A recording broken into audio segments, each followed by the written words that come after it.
to the honorable judges and the audience. Assalamualaikum warahmatullahi wabarakatuh. Hi, I'm Diana Sadia Pramesti from Al Irsyad 2 Elementary School, Purwokerto. In this beautiful day, I'd like to tell you a story about the shoemaker and the elves. Once upon a time, in a mysterious fairyland, lived three elves. One day, these elves had a mission to help good people in the land of humans. I'm very excited about this journey, guys! Me too! I can't wait any longer! This is the land of humans! Yay! They kept dancing and singing on the way during the journey.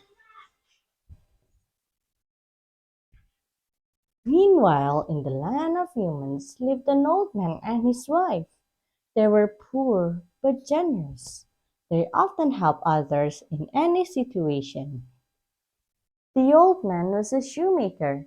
He made a living by making shoes or repairing the old one in his workshop.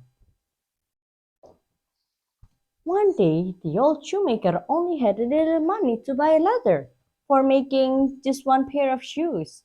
After he arrived at his workshop, he began to cut the leather to make shoes. However, he couldn't finish it because he was too tired. Then he decided to take a rest. In the next morning at his workshop, he was shocked and wondering when he found what beautiful shoes. Am I that old? I really didn't remember to make it last night. Then the old shoemaker went to the market to sell the beautiful shoes. He made a lot of money after selling the shoes.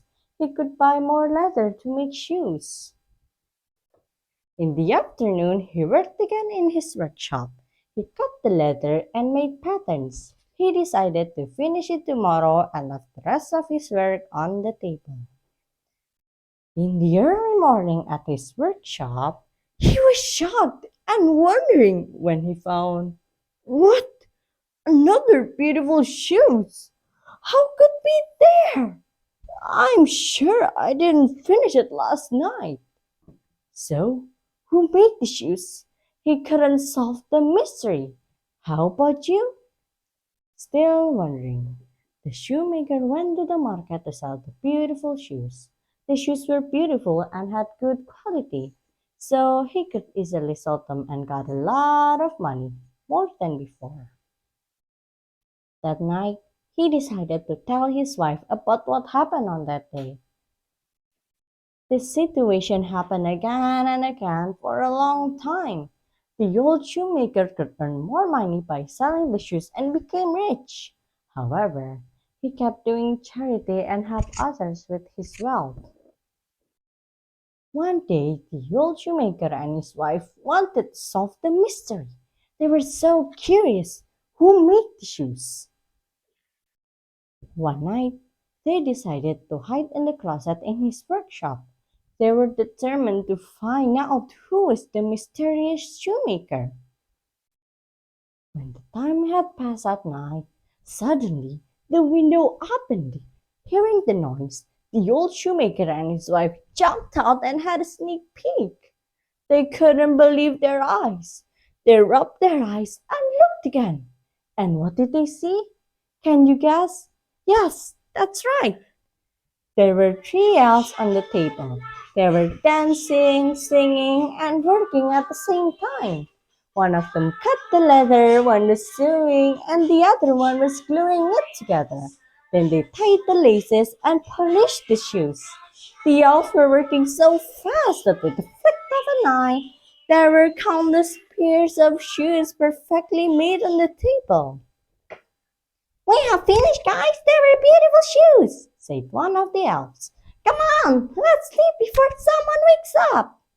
The elves laughed as they had arrived, dancing with joy and laughter, then disappeared in the dark. Sling!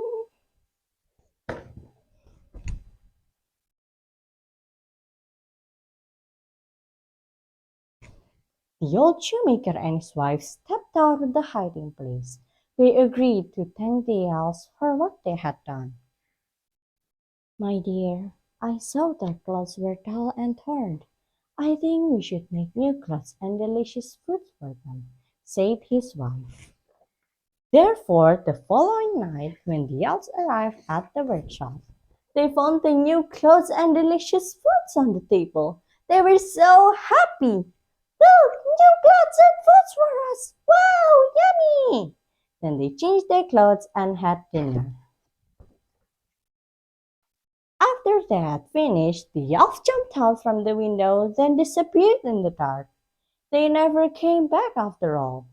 The old shoemaker and his wife were so happy that they could thank and repay the elf's kindness. They finally lived happily ever after. The end. By the way, can we find lesson from this story?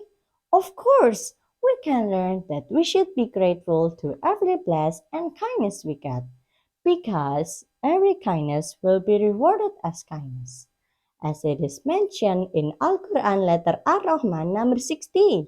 Hal jazaul ihsani ilal ihsan. That means, is the reward for good anything but good? Alhamdulillah, that's all from me. Thank you for your attention. See you next time. Bye. Wassalamualaikum warahmatullahi wabarakatuh.